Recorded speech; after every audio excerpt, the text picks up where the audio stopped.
What's going on, guys? Welcome back. FantasyTeamAdvisors.com, bringing on the bacon MLB DFS video. It is Friday.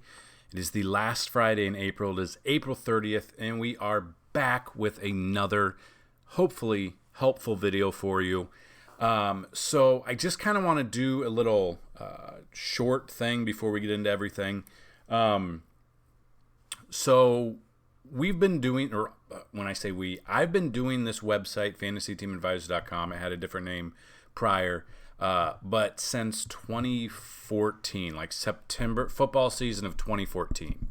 I'm the only one that does it. I spend hours upon hours of research, hours upon hours of putting these videos together, the articles, the stats, the all of it. And I'm spending anywhere between 2 to 4 hours a day ever since 2014. And I'm just not getting the results. The amount of time that I put in to only get like 100 views on the website or 85 to 100 views on these videos, I just don't know if it's worth it. And I don't want, it's not a charity case. I don't want you guys to feel bad for me. It's just, I have a 1-year-old, as of right now, unless, I don't know. The amount of time I spend doing this right after work, I have a full-time job. I do this right after work.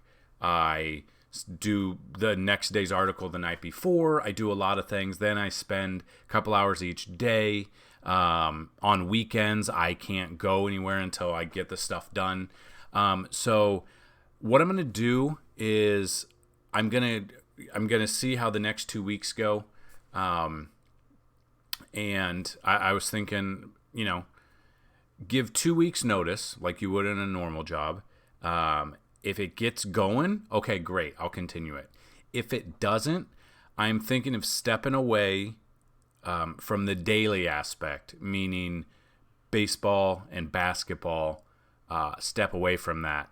And maybe either only do the weekly ones, the weekly sports like MMA, PGA, or hold off and wait till football season. So I'm not 100% sure what I want to do yet. The sales aren't there, the views aren't there, the sharing's not there. I mean, we have a Discord channel which I've grown the past month. It's got 164 people in it, but 156 people are offline, and I can't tell how many people no longer go to it. I wish it said like, offline for X amount of days or whatever. I post in there. I say, anyone have any questions? I get absolutely nothing in there. So I'm spending a lot of time for, as of right now, nothing. I know these videos help you guys, but it doesn't help me. So just wanted to give a heads up where my headspace is at. Might take a break. I do have a couple people that have subscribed through the 2 weeks notice. So I think May 14th.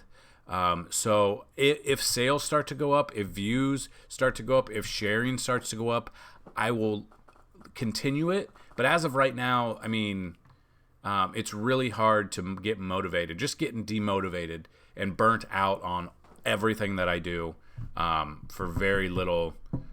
It's just the market is, when I started this channel and when I started the website in 2014, there wasn't very many sites like this. But the market is just saturated. I don't have the funds to throw in $5,000 for an optimizer. Like, I put down an optimizer and we tested it for a couple of weeks, and I didn't get any sales. And it's about $250 to host that optimizer, just the MLB one, for a month. I can't justify paying $250 when I'm not getting views, I'm not getting people using it. So as much as I wanted to use it, we've discontinued the MLB and the NBA.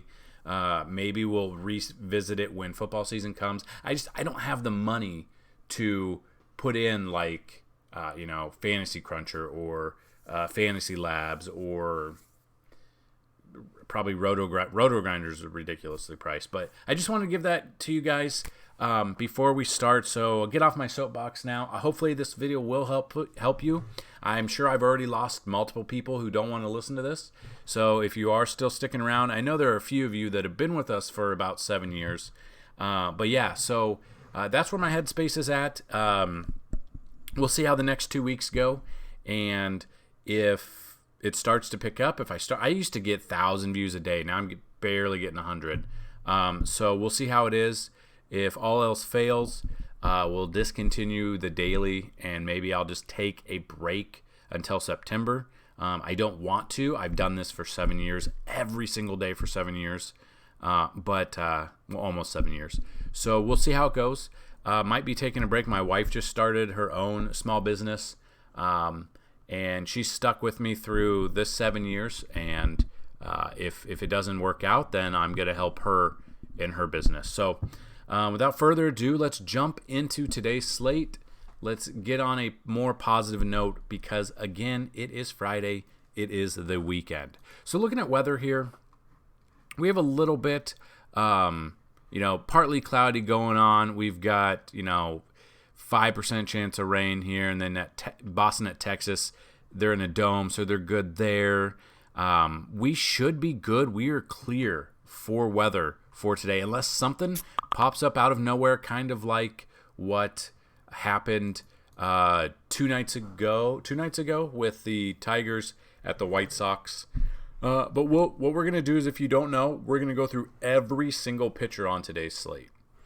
Out of all of these pitchers, so 15 games, 30 pitchers if they're all listed, out of all of those games, if you want to check out the pitchers we like the most, click the link down below in the description.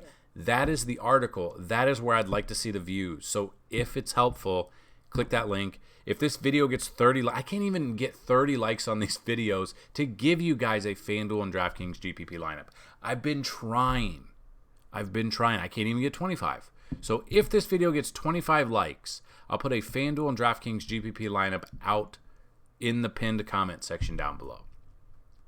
That being said, let's get right into it. The Cardinals at the Pirates, the first game. It's early. I think I'm wondering if FanDuel has an all-day slate because it is about 30 minutes early, or if the slate is going to be 30 minutes earlier than normal. So the all-day slate, so the all-day slate on FanDuel will use this game, but you don't need to. John Gant versus JT Brubaker. Gant against the Pirates roster. 44 plate appearances, a 167 batting average. I don't mind that. We used Gant his last start or 2 starts ago. Came through for us. It was pretty good. More of a GPP only pick, though, and you'll see why. There are a ton of studs on this slate. And if you stick around after this, we'll kind of talk about some more stuff on the website as well. Flip side of that, Pirates pitcher JT Brubaker's only faced 5 Cardinals bats. I wouldn't mind either of these pitchers for GPP just because both of the teams have struggled this season. But you're not trusting them in cash, specifically because it's not even on the actual main slate. Mets at the Phillies is next. Marcus Stroman versus Chase Anderson. Stroman, 146 plate appearances, a 227 batting average against him, 17.8 K percentage. Flip side of that, Chase Anderson, 105 plate appearances, 193 batting average with only a 21.9 K percentage here. I don't know who to trust here. The Mets couldn't even put up a run against the Red Sox for Jacob deGrom, who's in the Red Sox were pitching Nick Pivetta. I'm not saying Chase Anderson is better than Nick Pivetta, but the Mets have been apparently at home. The Mets fans booed Lindor at home. That's just, New York fans are terrible. I'm a Yankees fan. New York fans are trash. I mean, just stupid. They can't have anything nice. They're just dumb. I'm sure they booed. I don't even know who the Giants got in the draft, but I'm sure they booed him because it wasn't the first pick overall or whatever it is. So what can you do? Both of these pitchers, GPP, I don't mind. Again, there's a few pitchers for cash, and we'll be looking at those down below. So the Marlins at the Nationals. Pablo Lopez has been pretty damn good. We've used him. I like him. GPP, I don't mind. I don't know if it's been announced or it's just a rumor, but it looks like John Lester will be making his Nationals debut against the Marlins. He was on the COVID list for a month, which is crazy. I don't know how long he's going to go. I don't know if he's on a pitch count, if he's on a short leash. I don't know. If I were to take one here, it would be Pablo Lopez. flip side of that, Tariq Skubal versus Garrett Cole. You know what you're going to get out of Garrett Cole. You know we're going to use him. He's the picture of the article. I love him. Skubal, it just depends. Now, the Yankees can smash lefties. They haven't. They can. Giancarlo Stanton is on fire. The fans are probably still booing him because he doesn't hit a home run every at-bat, even though he's had back-to-back 3-hit games. They're singles. They're still 120-mile-an-hour singles. He's on fire. They moved him up to the 2 spot. It's looking to be good. Boone finally moved some players around. If it's not working for almost a goddamn month, maybe it's time to change some stuff up, and that's what they did. They've been hitting. They haven't been winning all the time, but they've been hitting. They took back-to-back series.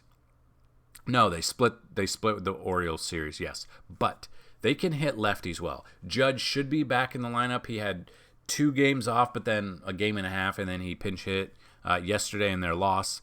Would be looking at that. I'm looking at Garrett Cole at home. He's shoving right now, hitting 100 miles an hour. Higashioka will be his personal catcher, and he's been on fire. So while, Gary Sanchez has struggled and his price is up there, Higashioka probably a pretty cheap option at catcher, which I absolutely love against Skubal here. Cubs at the Reds. I like both of these pitchers for GPP because both of these offenses can have struggled this season. Arrieta against the Reds, 71 plate appearances, 254 batting average. Miley against the Cubs, 118 plate appearances, a 212 batting average. The problem, neither pitcher is striking out very many of the batters, and this is being played at Great American Small Park. Home runs are aplenty there. So that is what I'm concerned with. GPP-wise, both of these pitchers, fantastic options. Cash-wise, it's really hard to decide who you want. There's just other cash options out there. Astros at the Rays. You got Lance McCullers versus Ryan Yarbrough. You don't know how long Yarbrough's actually going to go. Don't know if he's going to be an opener, 2 innings, whatever it is. Lance McCullers, 66 plate appearances, a 206 batting average, striking out 33.3% of the batters he's faced. I actually like McCullers here. Tampa Bay has been a scary team, but we have been targeting pitchers against Tampa Bay this year, and it's actually worked out. So I'm pretty excited about that. Don't know how long he's going to go into the game. This isn't what he looks like anymore. He's got long, hippie hair, but they should probably update the picture. But looking at that, I don't mind McCullers here. Yarbrough, if you want to go GPP, I don't know how long he's going to go into the game, and the Astros can hit. But if you want that exposure, if you want, probably 5% ownership or less, Yarbrough could be that pitcher there. Or SP2 on DraftKings. Braves at the Blue Jays. I don't trust either of these pitchers. The Braves can hit lefties well. The Blue Jays can hit lefties well. It's in TD Ballpark. So Toronto, if you don't know, they're not allowed in Canada right now due to COVID and everything. I think they're still playing on a single A ball field. It's very, very small ball field. I don't know if it's single A or double A. I don't think it's triple A. It's providing lots of home runs. That is for sure. Looking at this, I'm not really taking the pitchers in this one. I would be looking at stacking this game. I'd be looking at stacking bats from both sides here. Red Sox at the Rangers. Nate Eovaldi versus Kohei Arihara. I don't trust either of them. Eovaldi, we used him his last start. He screwed us over. I think it was an early slate start last Wednesday or Thursday. Screwed us over. Didn't get anything out of him. Not trusting him. It's against Texas. I get that, but I don't trust either of these pitchers. Royals at the Twins. You've got Brady Singer versus Michael Pineda. Singer, 35 plate appearances, a 324 batting average against the Twins. They've struggled this season, but they can hit. When they're on, they can hit. Pineda, I'm not trusting either against the Royals. 81 plate appearances, a 377 batting average. That's not good. I would like this game. I would consider him pitching if it were in Kansas City with Kauffman being a pitcher's park, but it's just not, and I just can't trust enough to even feel comfortable with either of these pitchers. I'll be looking at bats in both of these games, both of these teams. Indians at the White Sox. I could see this game being a 1-0 affair, 2-1 or 1-run game. Bieber is good for 6-7 innings, 10+ Ks. The White Sox can hit, but Bieber has been able to shut some pretty good teams down this year. Bieber, 116 plate appearances, a 248 batting average, striking out 31.9% of the White Sox batters he's faced. Keuchel, on the other hand, 74 plate appearances, a 299. I know those numbers aren't good, but the Indians aren't good. I like both of these pitchers. I think you're looking at Bieber more cash. I think you're looking at Keuchel more GPP there. Dodgers at the Brewers. Right now, we don't have a Dodgers pitcher, which is kind of crazy. I don't know if there was an injury or what happened, but might be a bullpen game. I don't know. No news is out yet, and it's not in LA, so it's a little earlier than normal. So looking at that, I don't know. Freddie Peralta, 14 plate appearances, a 167 batting average. I don't mind Peralta for GPP just because everyone's going to stack the Dodgers every single game. If you make multiple lineups, I would take a pitcher against the Dodgers. If you make one or two lineups, I wouldn't waste your time on Peralta because the Dodgers can hit. But when they don't hit, the opposing pitcher normally has a good game, and the opposing players usually haven't paid off. And taking a pitcher against the Dodgers, while risky, could pay off in the right circumstance, and depending on what kind of game you're playing. If you're playing, like a tournament with 150, where you can put 150 lineups in, probably not going to have a good time. But if you do like, a tournament with, you can only do 20 lineups, you might be better off with Peralta there. John Gray, Madison Bumgarner, Rockies at the Diamondbacks. Now, John Gray has not had good numbers against the Diamondbacks. 100 plate appearances, a 315 batting average, only striking out 19% of the batters. Flip side of that, Bumgarner, 184 plate appearances, 231 batting average, striking out 28.3% of the batters he's faced. Now, Mad Bum started the season off just like he did last year and the couple years prior. He struggled mightily. His last two starts have been phenomenal. He had a no-hitter, a 7-inning no-hitter complete game last Thursday, his last start, whenever that was. And the Rockies have struggled this season, and they're not at home. Chase Field is Coors Field Jr., basically. But Mad Bum has been doing really good. Now, can he get lit up? Yes, we've seen that to start the season. Do I trust Mad Bum in cash? No, I would take him as a GPP pitcher. But looking at that, make your options. Again, make multiple lineups. Got to get a little bit of Mad Bum in there. And the Diamondbacks bats because they've had success against John Gray. Orioles at the Athletics here. John Means versus Mike Fiers. Means, 37 plate appearances, a 152 batting average. I don't mind him. I don't trust him in cash. Most of the pitchers outside of like Cole and Bieber are GPP pitchers, but I don't mind Means in GPP. I don't mind Fiers either. 32 plate appearances, a 222 batting average, striking out only 25% of the batters he's faced. So both of these pitchers could be GPP pitchers. Both offenses have hit, and both offenses this season have struggled. Which one will we see here? I don't know. In cash, I don't trust either. But looking at this, I definitely think you couldn't go wrong either of these. Maybe a little bit more Means here, but can't go wrong with Fiers either. Next game, the Angels at the Mariners. You got Andrew Heaney versus Chris Flexen. Heaney, 91 plate appearances, a 277 batting average.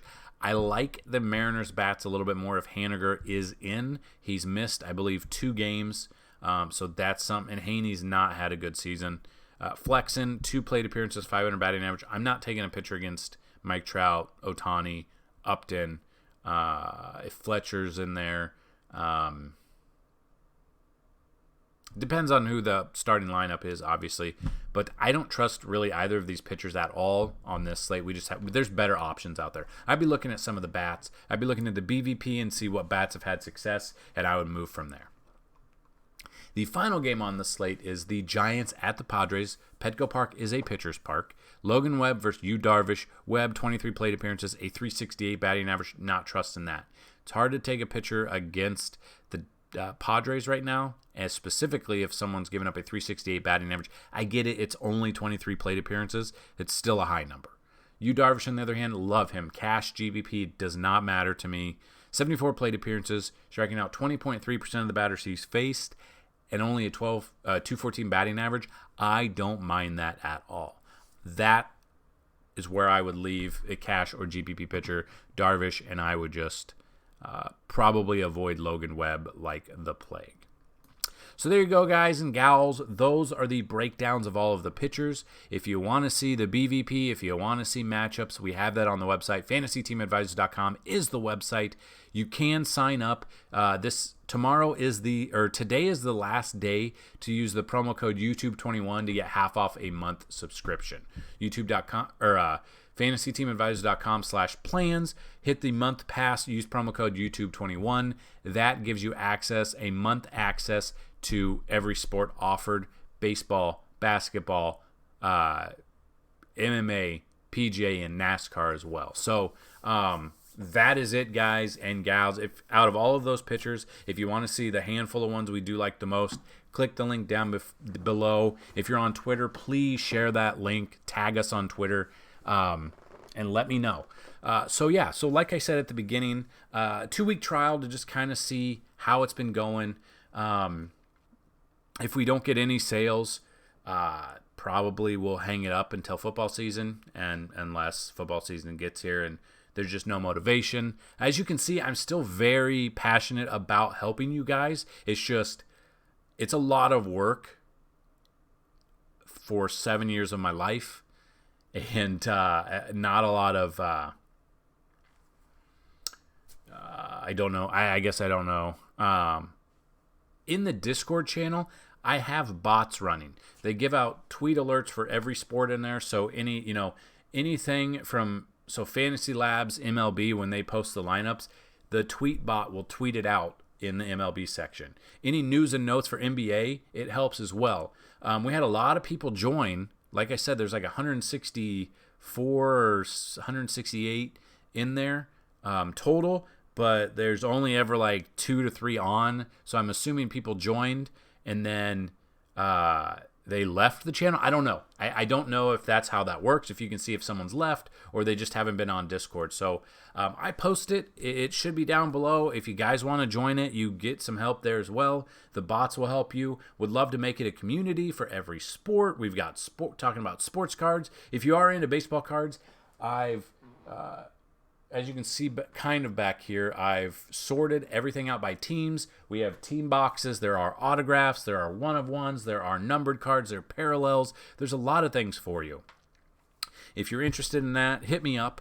I am going to put a section on the website for the baseball cards. So hopefully, if you guys are interested in purchasing, let me know. I'm trying to move my collection. There's not high-end stuff, but if you're into gifts for teams, or if you collect certain teams, the boxes aren't expensive. They're pretty good. Normally about $20 to $25, and that includes shipping. Shipping's like $8 to $13 depending on the heaviness of the box, because they are baseball cards, so they're kind of heavy. But yeah, so any questions about anything, comment down below. If you want to do the home run contest to win a day pass, all you got to do is like the video, be a subscriber, tell me who's going to hit home run, what inning they're going to hit it in, and the distance traveled. We had someone go trout in 400 feet last time. You got to tell me the inning. You got to get those 3 things. So if that's something you're interested in, let me know. And any questions, I'll try to answer. You can always hit us up on Twitter, Facebook, any of those. You can find those on the website, FantasyTeamAdvisors.com. You can click any of these social media buttons and check it out. So that's what I've got for you guys. Good luck today, and let's bring home some bacon this weekend, guys. Peace.